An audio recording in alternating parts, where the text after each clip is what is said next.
Happy birthday happy birthday to you. আমার দিদির পিছনে 1.5 কেজি ভয়। আমি ওকে বলছি দিদি তুই কেকটা কাট, বলছে না যদি এক্ষুনি ছিটকায়। আমি বলছি গাদি এটা ছিটকায় না।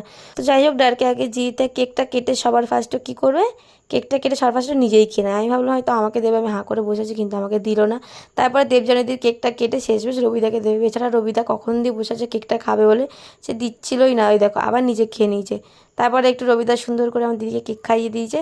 তারপরে আমার দিদি কেক খাওয়াতে গিয়ে যে কী করবে সে আমার দিদিই জানে।